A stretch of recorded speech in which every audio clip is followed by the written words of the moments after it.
Welcome guys to the YouTube channel ऐसे mean success. देखिए भाई, आज की इस वीडियो में मैं आपके लिए एक इम्पोर्टेंट कॉमर्स का कॉन्सेप्ट लेकर आया हूँ, जिस कॉन्सेप्ट में हम शेयर्स के बारे में जानेंगे। ठीक है। यूजुअली बच्चे जो है कंफ्यूज हो जाते हैं शेयर्स के कॉन्सेप्ट में कि इक्विटी शेयर और प्रेफरेंस शेयर जो होते हैं वो कैसे कैटेगराइज किए जाते हैं। ठीक है। आज की इस वीडियो के बाद आप जो है पूरी तरह से समझ पाएंगे शेयर्स के बारे में, इक्विटी शेयर्स क्या है, प्रेफरेंस शेयर क्या है। ठीक है। एक स्टोरी का फ्रेमवर्क बना के मैं आपको ये पूरी कहानी का स्टोरी जो है वो करवाने वाला हूँ। ठीक है। मैं उम्मीद रखता हूँ आपसे कि आप ज़्यादा से ज़्यादा शेयर करेंगे। ठीक है। तो शुरुआत करते हैं आज के कॉन्सेप्ट की, और मेरा जो कॉन्सेप्ट है आज उसका नाम है शेयर्स।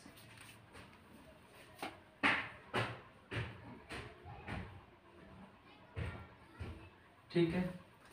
मेरे कॉन्सेप्ट का नाम क्या है? शेयर्स। ठीक है। शुरुआत से बात करते हैं। सबसे पहले कोई कंपनी होती है। ठीक है। कंपनी है, मान लो मैंने कंपनी का नाम रखा है XYZ लिमिटेड। ठीक है। कंपनी का नाम मैंने रख दिया XYZ लिमिटेड, और कंपनी जो है उसका ओनर है एक कोई पर्टिकुलर। ठीक है। उसको जो चलाने वाला है, मैनेज करने वाला कोई पर्सन है, उसका नाम है रमेश। ठीक है। कंपनी XYZ लिमिटेड है, तो उसको मैनेज करने का काम किसका है? रमेश का काम है। ठीक है। अब जब कंपनी शुरू होगी तो कंपनी को क्या करना पड़ेगा? कैपिटल का पोर्शन बढ़ाना पड़ेगा, कैपिटल लगानी पड़ेगी, कैपिटल इकट्ठा करनी पड़ेगी। और जो वो कैपिटल इकट्ठा करती है कंपनी, उसको हम बोलते हैं शेयर कैपिटल। ठीक है जी। उस कैपिटल को ही हम बोलते हैं शेयर कैपिटल। या तो वो शेयर कैपिटल करती है इकट्ठा, या फिर वो करती है आपकी डेब्ट कैपिटल। ठीक है भाई। दो तरह से, दो ऐसे सोर्स हैं जहां से कोई भी कंपनी कैपिटल का पोर्शन जो है वो जनरेट करती है, या तो वो शेयर कैपिटल से करती है या डेब्ट कैपिटल से। और आज का जो मेरा कॉन्सेप्ट है वो शेयर्स के इर्द गिर्द ही घूमेगा कंप्लीटली। ठीक है। मैं बात कर रहा था XYZ लिमिटेड की। तो जब उसने सोचा, रमेश जो है उसका मैनेजर है, उसने सोचा कि मुझे जो है बिजनेस सेटअप करना है, तो उसके लिए उसे क्या चाहिए कि एक कंपनी का पूरा प्रोसीजर होता है कि कंपनी किस तरीके से शेयर कैपिटल का पोर्शन इकट्ठा करती है। ठीक है भाई। तो शुरुआत करते हैं शेयर कैपिटल के कॉन्सेप्ट से। ठीक है भाई। कंपनी जब भी शेयर इशू करती है, ठीक है, जनरल सेंस में अगर बात करें, कंपनी जब भी शेयर इशू करती है तो जिस शेयर होल्डर के पास वो शेयर जाता है, ठीक है, उस पूरे टोटल अमाउंट को जो शेयर्स के जरिए इशू किया गया है उसी को हम शेयर कैपिटल बोलते हैं। कि जो जो इशू हुआ है टोटल अमाउंट, वो ही आपका क्या होता है? Share capital. ठीक है। इतनी बात क्लियर हो जाती है आपको कि शेयर क्या है, कैसे जो है वो शेयर का नाम आता है, बार बार ये क्यों यूज हो रहा है कंपनी के केस में। ठीक है भाई। तो इसमें आगे बात करते हैं। XYZ लिमिटेड ने क्या किया? शेयर्स को इशू करने के बारे में सोचा। और शेयर जो है वो इशू भी दो तरीके से किए जाते हैं। या तो कंपनी चाहती है इक्विटी शेयर इशू करना, ठीक है भाई, या फिर कंपनी चाहेगी कि वो क्या करेगी? प्रेफरेंस शेयर इशू करे। या वो इक्विटी शेयर इशू करती है या प्रेफरेंस शेयर को इशू करती है। ये कंपनी के ऊपर है कि वो कौन से शेयर इशू करना चाहती है। ठीक है भाई। दोनों की अपनी अपनी फायदे हैं, अपने अपने नुकसान हैं। पहले मीनिंग जान लेते हैं। इक्विटी शेयर क्या होता है?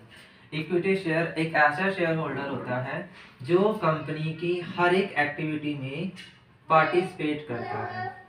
Equity share holder participate in all the activity.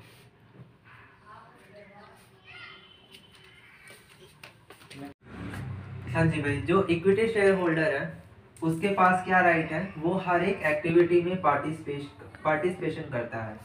ठीक है भाई। और दूसरी बात, एक क्वेश्चन आता है दिमाग में कि कोई भी बंदा कंपनी के शेयर क्यों खरीदना चाहेगा, उसको फायदा क्या है?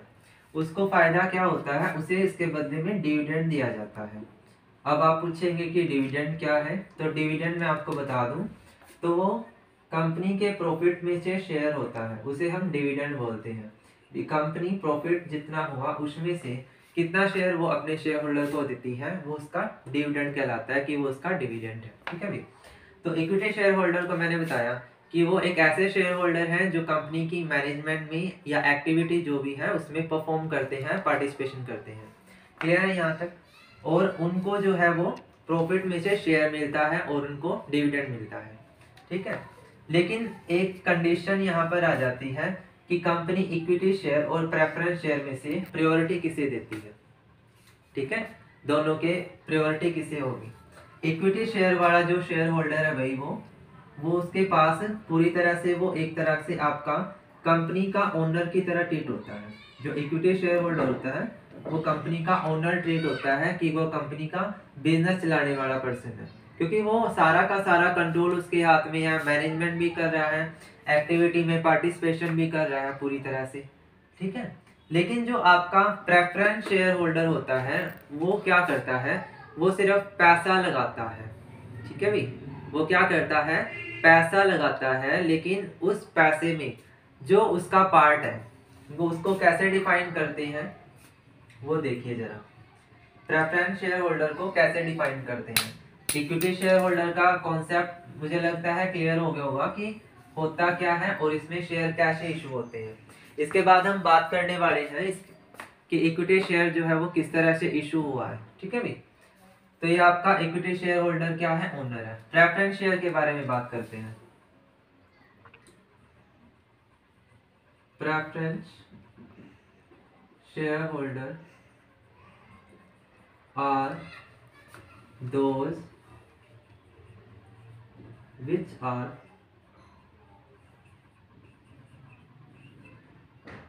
no control in management। उन शेयर होल्डर को मैनेजमेंट में कोई कंट्रोल नहीं मिलता है। Participation in management not allowed. ठीक है, और दूसरा जो मेन डिफरेंस इक्विटी और प्रेफरेंस का है वो डिविडेंड का भी होता है। ठीक है, इक्विटी के बारे में बताया था कि वो मैनेजमेंट में पार्टिसिपेशन कर सकते हैं। डिविडेंड के बारे में अगर बात करें तो इक्विटी शेयर होल्डर और प्रेफरेंस शेयर होल्डर इन दोनों में क्या फर्क है? प्रेफरेंस शेयर होल्डर को डिविडेंड में प्रायोरिटी दी जाती है। ठीक है, क्या दी जाती है? प्रायोरिटी, कि जो शेयर होल्डर है उसी को क्या दिया जाएगा? पहला डिविडेंड दिया जाएगा, और उसके बाद इक्विटी शेयर होल्डर का नंबर आता है, क्योंकि वो मैनेजमेंट में पार्टिसिपेशन कर रहे हैं, ओनर भी हैं, तो इसलिए प्रेफरेंस शेयर होल्डर को डिविडेंड का राइट होता है कि उसको फर्स्ट राइट है, डिविडेंड उसको पहले दिया जाएगा और इक्विटी को बाद में। प्रेफरेंस का मतलब है प्रेफरेंस देना, कंपनी उसको प्रेफरेंस देती है। ठीक है भाई, कंपनी उसको प्रेफरेंस देती है। ठीक है भाई, ये था ओवरऑल इक्विटी शेयर क्या होता है और प्रेफरेंस शेयर क्या होता है। अब एक क्वेश्चन हो रहा है इसमें छोटा सा, वो क्या है? स्टेटमेंट का इशू करने का तरीका क्या है? कंपनी कैसे इशू करती है इक्विटी को और प्रेफरेंस को? उसके लिए कंपनी एक प्रोसीजर फॉलो करती है। उस प्रोसीजर में 4 इंस्टॉलमेंट होती है। ठीक है, 4 इंस्टॉलमेंट होती है, उनके जरिए कंपनी शेयर इशू करती है। सबसे पहला होता है एप्लीकेशन मनी। ठीक है, सबसे पहले क्या होता है? Application money. फिर होता है अलॉटमेंट, फिर होती है फर्स्ट कॉल, और लास्ट में होती है फाइनल कॉल। इस तरीके से जो है वो शेयर चलते हैं, चाहे वो इक्विटी शेयर इशू कर रहे हैं चाहे फिर प्रेफरेंस इशू कर रहे हैं। एप्लीकेशन मनी का क्या मतलब है? जो जो इंटरेस्टेड पर्सन है जो शेयर खरीदना चाहता है वो एक particular sum of money company को डिपॉजिट करता है। ठीक है, उसे बोलते हैं कि एप्लीकेशन मनी इशू मिली है। ठीक है, टू कंपनी, सीधी सी लैंग्वेज में ये बात करते हैं। ठीक है, चाहे वो इक्विटी शेयर होल्डर है चाहे प्रेफरेंस हो, दोनों को ही एप्लीकेशन मनी को जो है वो डिपॉजिट करवाना पड़ता है, तभी उनको ये राइट शेयर इशू होने का जो है वो कंडीशन जो है फुलफिल होती है। ठीक है, उसके बाद अलॉटमेंट होती है और उसके बाद first call and then final call. ठीक है भाई, ये हर एक तरह से इंस्टॉलमेंट है। ये एक तरह से कंपनी के लिए पैसा इकट्ठे करने का जरिया है। बस सीधी सी लैंग्वेज में अगर बात करें तो ये एक पैसा इकट्ठा करने का जरिया है जिससे पैसा इकट्ठा हो रहा है। ठीक है, आज का जो मेरा पूरा कॉन्सेप्ट था वो ओनर कैपिटल का था, इसमें इक्विटी शेयर होल्डर के बारे में पढ़ना था और प्रेफरेंस शेयर होल्डर के बारे में।